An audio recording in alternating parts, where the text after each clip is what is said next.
Remove your medal now! No one touches her! The silence in the military courtroom was as dense as concrete. The room, with its dark wood walls and the imposing armed forces emblem above the bench, seemed to suck all oxygen from the environment. Captain Sofia Mendez stood alone in the center of the room. Her uniform was impeccable, every crease aligned, every insignia polished to a shine. But there was something about her that deeply irritated the judge observing her from atop his bench. It was the medal. Hanging on her chest, on the left side, over her heart, was the first-class combat cross. The red and gold ribbon contrasted with the olive green of the uniform. It was one of the highest military decorations in the country, awarded only for exceptional acts of bravery in combat. And Sofia Mendez, at 32 years old, with brown hair pulled back in a regulation military bun and standing 5'5", wore it with the silent dignity of someone who had earned it with blood. Judge Colonel Augusto Ribeiro stared at her with poorly disguised contempt. He was a man in his 60s, prominent belly, reddened face from years behind a desk, and a career built more on political connections than battlefield merit. He had never seen real combat, never heard bullets whistle past his head, never held a dying soldier in his arms. But he had power here, in this room, and he intended to use every ounce of it. Captain Mendez, his voice boomed across the silent courtroom, dripping with condescension. You stand accused of insubordination, failure to follow direct orders from a superior officer, and conduct unbecoming of an officer. How do you plead? Sofia's jaw tightened imperceptibly. Her eyes, a piercing gray that had seen horrors this man could never imagine, remained fixed straight ahead. Not guilty, sir. A ripple of murmurs spread through the small audience, mostly junior officers required to attend, a few journalists, and in the back corner, partially obscured by shadow, a figure in a general's uniform sat motionless, watching. Ribeiro leaned forward, his jowls quivering slightly. Not guilty, he repeated, his tone mocking. You directly disobeyed Major Cardoso's order to stand down during the embassy siege. You acted without authorization. You put your entire unit at risk with your impulsive heroics. Sir, with respect, Major Cardoso's order would have resulted in the deaths of 17 civilians, including the ambassador's family, Sofia replied, her voice steady and clear. The situation required immediate action. I made a tactical decision based on real-time intelligence. You made a decision? Ribeiro spat. That was not yours to make. You're a captain, not a general. You don't get to override your commanding officer because you think you know better. The journalists in the gallery scribbled furiously. This was the story they'd been waiting for. The decorated war hero brought down by her own pride. The headlines were already writing themselves in their minds. Female officers. Arrogance leads to court-martial. Sofia said nothing. She had learned long ago that some battles couldn't be won with words. Ribeiro shuffled through papers on his bench, making a show of his authority. I've reviewed your file, Captain. Quite impressive on paper. Multiple commendations, combat, deployments, and of course... He paused, his eyes fixing on the medal on her chest with undisguised disdain. That medal you wear so prominently. The way he said that medal made it sound like an accusation rather than an honor. Tell me, Captain, how exactly did you earn that particular decoration? His tone suggested he already doubted the answer. Sofia's hands, clasped behind her back, tightened into fists. She knew where this was going. She'd faced this particular brand of skepticism her entire career. Operation Silent Storm, sir. Kandahar Province, Afghanistan. 3 years ago. Oh yes, Operation Silent Storm, Ribeiro said, leaning back in his chair with a theatrical sigh. I've read the after-action reports. Quite the dramatic tale. You and your team were ambushed during a supply convoy escort. Taliban fighters, improvised explosives, the whole 9 yards. He waved his hand dismissively. And somehow, you, a logistics officer I might add, managed to single-handedly save your entire convoy and eliminate multiple enemy combatants. The way he said it made it sound like a fairy tale, something too incredible to be true. "That's not entirely accurate, sir," Sophia replied, her voice calm despite the heat rising in her chest. "I was acting as convoy commander that day. Our lead vehicle hit an IED. We were pinned down by coordinated small arms fire from 3 positions. I didn't act alone. But you did act outside your designated role, didn't you?" Ribeiro interrupted, his voice sharp. "You were supposed to coordinate radio communications and call for air support. Instead, according to these reports, you grabbed a rifle and personally led an assault on an enemy position. The radio operator was killed in the initial blast, sir. We had no communications. Air support was 20 minutes out, and we had wounded soldiers exposed in the kill zone. Someone had to act." "Someone," Ribeiro repeated, his lips curling into a sneer. "And that someone just happened to be you. How convenient. How heroic." He practically spat the last word. A younger officer in the gallery, Lieutenant Marcus Chen, shifted uncomfortably in his seat. He had served under Captain Mendez during a peacekeeping mission in Sudan. He knew exactly what kind of leader she was: decisive, fearless, and utterly committed to bringing her people home alive. This circus of a trial made his blood boil. Ribeiro continued, warming to his theme. "You see, Captain, what troubles me, what troubles this court, is a pattern of behavior. You seem to believe that rules don't apply to you, that your judgment supersedes the chain of command, that you're—" He paused, his eyes scanning her from head to toe with barely concealed misogyny. "Your emotional responses should override military protocol." The accusation hung in the air like poison gas. Emotional. It was the word they always used. When a male officer made a split-second decision under fire, he was praised for his initiative, his leadership, his tactical brilliance. When a woman did the same, she was emotional, impulsive, reckless. Sophia's gray eyes finally moved from their fixed position ahead to meet Ribeiro's gaze directly. It was a look that had stared down armed insurgents, that had commanded respect, from hardened combat veterans that had never, ever backed down from a fight. "Sir, with all due respect, my decisions in combat have nothing to do with emotion and everything to do with training, experience, and a refusal to abandon my people." "Your people," Ribeiro mocked. "How touching. But in the military, Captain, we don't have our people. We have subordinates, superiors, and orders. You seem chronically unable to understand that distinction." He shuffled more papers, enjoying his performance. "Now, let's discuss the incident that brings us here today, the embassy siege in Caracas. Major Cardoso, a decorated officer with 15 years of exemplary service, gave you a direct order to hold position and wait for negotiators. Yet you, in your infinite wisdom, decided to ignore him and launch an unauthorized rescue operation. The kidnappers were executing hostages, sir, one every 30 minutes. We could hear the gunshots. We had intelligence that indicated—" "Intelligence," Ribeiro cut her off again, "that you interpreted according to your own biases. Major Cardoso assessed the situation and determined that a patient approach was safest. But you knew better, didn't you? You always know better." Sophia took a slow breath through her nose. "Stay calm. Don't give him what he wants." "Sir, I understand Major Cardoso's position. However, the situation on the ground was evolving rapidly. New variables presented themselves that required immediate action. I made a judgment call, based on the information available to me at that moment." "A judgment call," Ribeiro repeated slowly, savoring each syllable. "That's an interesting way to describe blatant insubordination." He leaned forward again, his voice dropping to a menacing whisper that somehow carried through the entire courtroom. "Here's what I think happened, Captain Mendez. I think you've been playing soldier for so long, wearing that medal like a costume jewelry, trading on a reputation that was likely exaggerated in the first place, that you've forgotten what real military discipline looks like.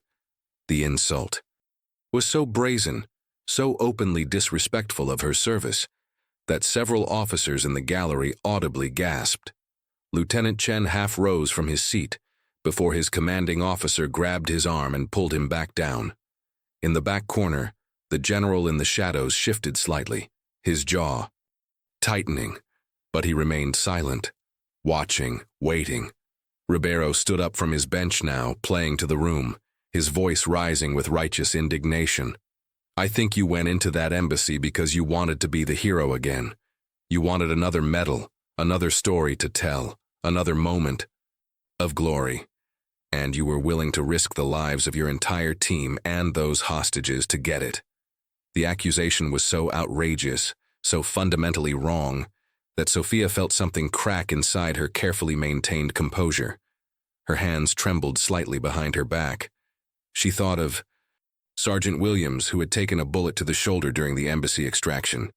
She thought of Corporal Ramirez, who had carried 2 children through smoke and gunfire. She thought of the 17 people, men, women, children, who were alive today because her team had acted. That is categorically false, sir, Sophia said, her voice low and dangerous. Every member of my team volunteered for that operation. We knew the risks, we accepted them, and we brought everyone home alive. Everyone except your reputation, Ribeiro shot back. Major Cardoso has filed a formal complaint. He's recommended your immediate dismissal from service, and frankly, after reviewing this case, I'm inclined to agree with him. He sat back down, arranging his papers with exaggerated care. But before we proceed with the verdict, there's one more matter to address. His eyes fixed on the medal on her chest again, and this time there was something almost gleeful in his expression. That combat cross you're wearing. Captain Mendez, are you aware that there is currently a formal review of the circumstances under which you received that decoration? Sophia's blood ran cold. No, sir, this is the first I'm hearing of it. Oh, yes, Ribeiro said, clearly relishing this moment. Major Cardoso, in his complaint, raised questions about the validity of the citations supporting your medal. He suggested that the reports may have been embellished, possibly by you, possibly by others seeking to push a certain political agenda. The implication was clear and vile. He was suggesting that Sophia had received the medal not because she earned it, but because the military wanted a female war hero for publicity purposes. That is a lie, Sophia said, her voice shaking now, not with fear, but with rage. Every word of those after-action reports was verified by multiple witnesses, including soldiers who served under you, Ribeiro interrupted. Soldiers who may have felt pressure to support their commanding officer's narrative. You understand how that might cast doubt on the objectivity of their statements. Lieutenant Chen couldn't stay silent anymore. He stood up, his voice cracking with emotion. Sir, I was there. I was in Kandahar. I saw what Captain Mendez did with my own eyes. She saved my life and… Lieutenant Chen, you will sit down and remain silent, or you will be removed from this courtroom, Ribeiro roared. Your outburst is noted and will be addressed separately. Chen's commanding officer pulled him back down, whispering urgently in his ear. The young lieutenant's face was red with fury and frustration, but he complied. Ribeiro turned his attention back to Sophia, his expression one of cold satisfaction. Now, Captain Mendez, until this review is complete, I cannot in good conscience allow you to continue wearing a decoration that may have been fraudulently obtained. The courtroom erupted in shocked murmurs. Even the journalists stopped writing, their mouths hanging open. This was unprecedented. Stripping an officer of their medal in open court without due process, without a formal hearing. It was a humiliation beyond measure. Sir, Sophia said, her voice barely above a whisper, you cannot. I can, and I will, Ribeiro declared, standing up again with theatrical authority. As the presiding judge of this court-martial, I have the authority to take any measures necessary to preserve the integrity of these proceedings. He pointed directly at the medal on her chest, his finger jabbing the air like a weapon. Remove that medal. Now. The words echoed through the silent courtroom like a death sentence. Remove that medal. The medal she had earned by running through machine gun fire. The medal she had earned by pulling 3 wounded soldiers from a burning vehicle while insurgents closed in. The medal she had earned by holding a defensive position alone for 45 minutes while her team evacuated casualties. The medal that represented the worst and best moments of her life, the nights she still woke up screaming, the faces of the soldiers she'd saved, and the ones she couldn't. Remove that medal. Sophia's hand moved slowly toward her chest. Her fingers touched the cool metal. She could feel her heart pounding beneath it. Every eye in the room was on her, some sympathetic, some curious, some openly hostile. She began to unpin it with trembling fingers. "That's right," Ribeiro said with cruel satisfaction. "Take it off. Place it on the evidence table. You'll get it back if and only if the review determines you actually earned it." Sophia had the medal halfway unpinned when the door at the back of the courtroom suddenly opened. The sound was like a thunderclap in the oppressive silence.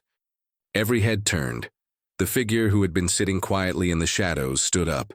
He was tall, over 6 feet, with silver hair cut in a precise military fade. His uniform was immaculate, and on his shoulders were 4 stars. 4 stars. General Marcus Hawthorne, commander of Joint Special Operations, a living legend who had served in every major conflict for the past 30 years, began walking down the center aisle of the courtroom. His footsteps were measured, purposeful, and each one seemed to make Judge Colonel Ribeiro shrink a little more in his seat. The general's face was, carved from granite, his expression unreadable but radiating an authority that made Ribeiro's pompous performance look like a child playing dress-up. Every officer in the room instinctively straightened in their seats. The journalists forgot to breathe. Lieutenant Chen felt hope surge through his chest for the first time since this farce of a trial began.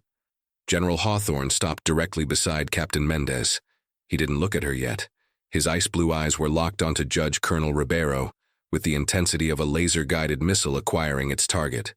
"General Hawthorne," Ribeiro stammered, his face going pale. "Sir, we weren't informed you would be attending these proceedings. This is highly irregular." "Irregular," Hawthorne repeated, his voice like gravel grinding under a tank tread. "Colonel Ribeiro, do you know what's truly irregular? A judge ordering a decorated combat veteran to remove her medal in open court without due process, without a formal review board, without any semblance of military justice. Sir, I have the authority." "You have nothing." Hawthorne cut him off, his voice dropping to a lethal whisper that somehow carried to every corner of the U. "Monsieur, you have a courtroom, a gavel, and an inflated sense of your own importance. What you don't have is the right to humiliate one of the finest officers I've ever had the privilege of serving alongside." The word "alongside" hung in the air like a bomb waiting to detonate. Ribeiro's eyes widened. You served with Captain Mendez?" "Operation Silent Storm," Hawthorne said, his voice now filled with something that might have been pride, or might have been barely controlled rage. "Kandahar Province 3 years ago. I was theater commander, and I was the one who personally nominated Captain Mendez for the Combat Cross." He turned to look at Sophia for the first time, and his expression softened almost imperceptibly. "Captain, keep your medal exactly where it is." Sophia's fingers, which had been frozen on the pin, slowly moved away. She stood at attention, her eyes suddenly stinging with tears she refused to let fall. Hawthorne turned back to Ribeiro, and the softness vanished like it had never existed. "You want to know what really happened in Kandahar, Colonel? Let me enlighten you, since you clearly didn't bother to read the actual classified reports before. You decided to question this officer's honor." He began to pace, his voice taking on the cadence of a commander delivering a briefing. "Captain Mendez was commanding a supply convoy, 12 vehicles, 43 personnel, including civilian contractors. They were ambushed at 06:47 hours in a canyon. Pass. The lead vehicle hit an IED with a shaped charge. Military grade, not the usual improvised garbage. It was a coordinated attack. Ribeiro tried to interrupt. "Sir, I've read the—" "You've read nothing," Hawthorne snapped. "The reports you have access to are sanitized summaries. I'm talking about what actually happened. The IED killed 4 soldiers instantly, including the convoy's radio operator and second-in-command. Captain Mendez was in the 3rd vehicle. She had every reason to order a full retreat, to call for air support, to wait for quick reaction force." He paused, his jaw tightening with the memory. But she didn't, because Taliban fighters were already moving in from 3 positions, north, east, and south. They had RPGs, heavy machine guns, and they were executing a textbook ambush. If that convoy had stayed in the kill zone for another 5 minutes, everyone would have died. The courtroom was absolutely silent. Even the scratch of the journalists' pens had stopped. Captain Mendez grabbed an M4 carbine from a dead soldier, organized the survivors into a defensive perimeter, and personally led an assault on the northern position, uphill, across open ground. Under sustained fire, Hawthorne's voice grew harder with each word. She killed 3 enemy combatants herself, captured their position, and used their own machine gun to provide covering fire while her team evacuated the wounded. He turned to face the gallery, addressing everyone now. But that wasn't enough. The eastern position had them pinned. RPGs were systematically destroying the vehicles. So Captain Mendez did something I've only seen a handful of times in 30 years of combat. She ran across 200 meters of open terrain through crossfire, with an RPG round landing 6 feet. From her position to the disabled lead vehicle where 3 soldiers were trapped and burning alive. Sophia closed her eyes. She could still smell the burning diesel, still hear the screaming. "She pulled those soldiers out," Hawthorne continued, his voice thick with emotion now. "Third-degree burns. On her hands and arms, smoke inhalation, shrapnel wounds. And then she went back for the 4th time because she heard someone calling for help." He turned back to Ribeiro, and his eyes were blazing. "That someone was Lieutenant Chen, who's sitting right there in your gallery. He was 19 years. Old, bleeding out from a severed femoral artery. Captain Mendez held pressure on that wound for 27 minutes while coordinating the defense of the entire convoy on a handheld radio. 27 minutes. Do you have any idea how long that is when someone's trying to kill you?" Lieutenant Chen was openly crying now, not bothering to hide it. "When air support finally arrived," Hawthorne continued, his voice like hammered steel, "Captain Mendez had saved 17 lives, eliminated 8 enemy combatants, and held that position against an enemy force that outnumbered her 3-1. She did this with burns covering 30% of her body, 2 cracked ribs, and a concussion from the initial blast." He took a step closer to Ribeiro's bench, and the judge actually leaned back in his chair. "I flew to that site personally, Colonel. I walked through the wreckage. I saw the blood, the bodies, the impossible distance she covered under fire. I interviewed every single survivor. And do you know what they all said? Every single one of them, from the lowest private to the senior NCOs." Hawthorne's voice cracked slightly with emotion. "They said Captain Mendez was the calmest person there, that she never panicked, never hesitated, never left anyone behind. They said she ran toward the fire when everyone's instinct was to run away. They said she was the only reason any of them made it home to their families." He paused, letting the weight of those words settle over the courtroom like a shroud. "So when you stand there in your clean uniform, behind your comfortable desk, having never heard a shot fired in anger, and you dare to suggest that this officer's medal was embellished or part of some political agenda, you're not just insulting her. You're insulting every soldier who was there. You're insulting every family member who got to hug their son or daughter again because Captain Mendez refused to give up." Ribeiro's face had gone from pale to crimson. His hands were shaking on the bench. "General, I was simply following proper procedure. Major Cardoso raised legitimate concerns about—" "Major Cardoso," Hawthorne interrupted, his voice dripping with contempt. is a mediocre officer with an inferiority complex and a documented history of undermining female officers under his command. I've reviewed his file. He's been passed. Over for promotion twice. He's received multiple complaints about his leadership style, and his tactical assessment of the embassy siege in Caracas was so catastrophically wrong that if Captain Mendez had followed his orders, we'd be counting body bags right now instead of celebrating a successful rescue. He pulled a tablet from his jacket and tapped it several times. I have the real-time communications logs from that operation. Major Cardoso's order was to hold position and wait for negotiation team. Do you know how long the negotiation team would have taken to arrive, Colonel? Ribeiro said nothing. 97 minutes. Hawthorne answered his own question. The kidnappers were executing a hostage every 30 minutes. By my math, that's 3 more dead civilians, including an 8-year-old girl and her mother, if Captain Mendez had followed that order. He swiped the tablet. Again. Captain Mendez's team breached the embassy at 13:47 hours. They neutralized 4 hostage-takers without firing a single shot that endangered the captives. They evacuated all 17 hostages, including the ambassador's family, without a single casualty. The entire operation took 12 minutes from breach to extraction. Hawthorne looked up from the tablet, his eyes boring into Ribeiro. 12 minutes, Colonel. That's not impulsive heroics. That's not emotion overriding protocol. That's exceptional training, flawless execution, and the kind of decision-making under pressure that we should be holding up as the gold standard for every officer in this military.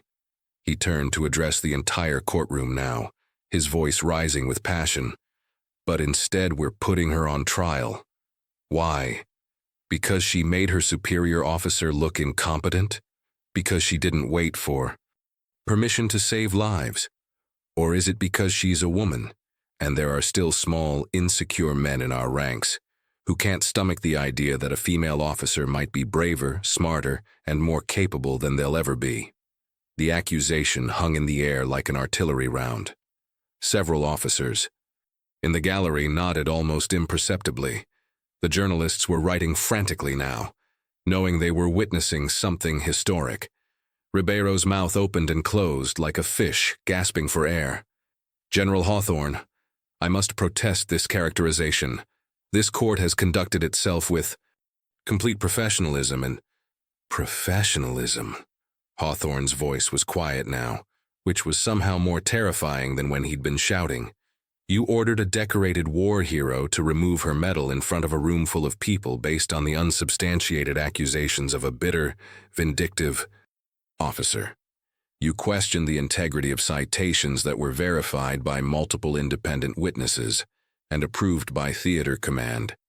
You implied that her medal was given for political reasons rather than earned through blood and fire. He stepped right up to the bench now, close enough that Ribeiro could see the controlled fury in his eyes. Let me make something absolutely clear, Colonel. That combat cross on Captain Mendez's chest was earned. Every single day. She's worn it. She's had nightmares about the men and women she couldn't save. She's carried the weight of command, the burden of impossible decisions and the scars, physical and psychological, that come with being a true warrior. Hawthorne's voice dropped to barely above a whisper. And you will never, never order her to remove it again. Because if you do, you'll answer to me. And unlike you, Colonel, I don't make empty threats. The silence that followed was absolute. Even the air conditioning seemed to have stopped humming. Ribeiro looked like he wanted the floor to open up and swallow him whole. Finally, Hawthorne stepped back and turned to Sophia. Captain Mendez, you will remain at attention with that. Medal exactly where it belongs. Is that clear? Yes, sir, Sophia replied, her voice steady despite the tears now streaming freely down her face. Crystal clear, sir. Hawthorne turned back to face Ribeiro one final time, his expression settling into something cold and final. Now, Colonel, let me tell you what's going to happen next. This court-martial is over, effective immediately. Sir, you can't just... Ribeiro began, But Hawthorne held up a single hand, and the judge fell silent as if he'd been struck mute. I absolutely can, Colonel. As Commander of Joint Special Operations, I have the authority to intervene in any proceedings involving personnel under my command. Captain Mendez was on special assignment to JSUC during the Caracas operation. That makes her my jurisdiction, not yours. He pulled out an official document from his jacket and placed it on the bench with deliberate precision. This is a direct order from the Secretary of Defense, countersigned by the Joint Chiefs of Staff. All charges against Captain Sofia Mendez are dismissed with prejudice. Furthermore, Major Cardoso is being reassigned pending a full investigation into his conduct, his complaints, and his pattern of discrimination against female officers. Ribeiro stared at the document as if it were a live grenade. His career, his authority, his moment of power, all of it evaporating before his eyes. As for you, Colonel, Hawthorne continued, his voice like a judge pronouncing sentence, you will be receiving orders within the next 72 hours. You're being reassigned to a desk position at the Pentagon, reviewing logistics protocols. No more courtrooms. No more authority over personnel decisions. You'll spend the rest of your career counting supply requisitions until you retire. The humiliation was complete and devastating. Ribeiro's face had gone from crimson to ash gray. Sir, my record, my service. Your service, Hawthorne said, his voice suddenly weary, has been adequate at best. You're a paper pusher who never understood what real leadership looks like. You've spent your career hiding behind regulations and using your position to tear down people who are better than you'll ever be. That ends today. He turned to the gallery, his voice now addressing every person in the room. Let this be a lesson to all of you. Medals are not given, they're earned, they're paid. For in blood, in sacrifice, in decisions made when death is breathing down your neck, and there's no time to ask for permission. When you see someone wearing a combat cross, a silver star, a medal of honor, you don't question it, you don't demean it. You show respect, because that piece of metal represents someone's worst day and their finest hour. Lieutenant Chen was standing now, along with several other officers who had served in combat. One by one they came to attention and rendered sharp salutes, not to the general but to Captain Mendez. Hawthorne watched this with satisfaction, then gestured to Sophia. Captain, you're dismissed from these proceedings. Take 48 hours of leave. Spend it with your family. When you return, you'll be receiving new orders. We have a special operations task force forming for counter-terrorism operations in North Africa. I want you leading it. Sophia's eyes widened. Sir, That's a lieutenant colonel's posting. Yes, it is, Hawthorne said with the ghost of a smile. Consider it a promotion. Your paperwork will be processed within the week. You've earned it about 100 times over. He leaned in slightly, lowering his voice so only she could hear. I should have done this sooner, Sophia. I should have shut down Cardoso's complaints the moment they crossed my desk. I let you stand here and be humiliated when I should have been standing beside you from the start. For that I apologize. Sir, Sophia said, her voice thick with emotion, you didn't have to come here today. Yes, I did, Hawthorne replied firmly. Because no one touches you, no one disrespects your service. Not on my watch, not ever. He stepped back and raised his voice again. Captain Mendez, you are dismissed. Sophia brought her hand up in the sharpest salute of her career. Thank you, sir. Hawthorne returned the salute, then turned on his heel and began walking toward the exit. As he passed Ribeiro's bench, he paused without looking at the judge. Colonel, one more thing. That review of Captain Mendez's combat cross you mentioned? It's been completed.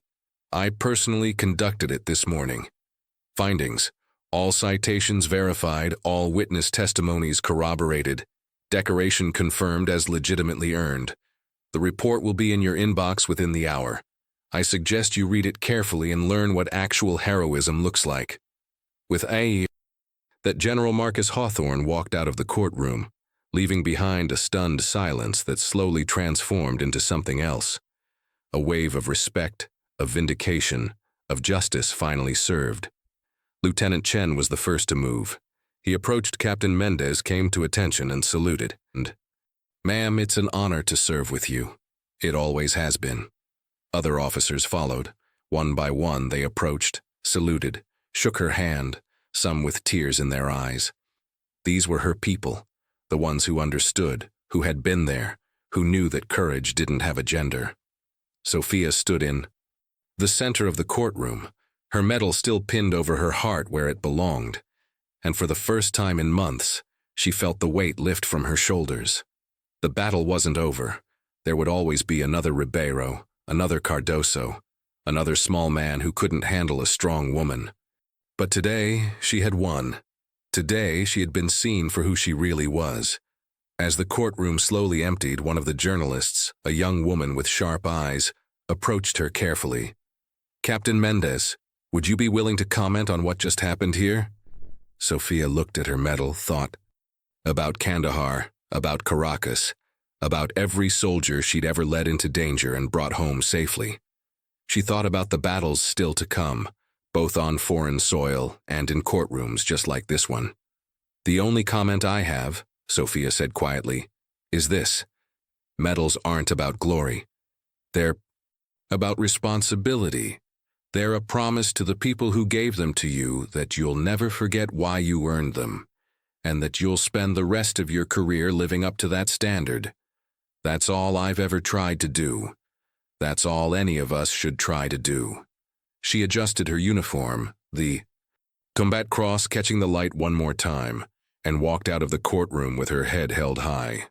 Behind her, Judge Colonel Augusto Ribeiro sat alone at his bench, staring at the official document that had just ended his authority and redefined his legacy.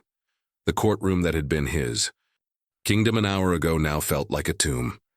Justice, it turned out, had a long memory and a 4-star general's backing.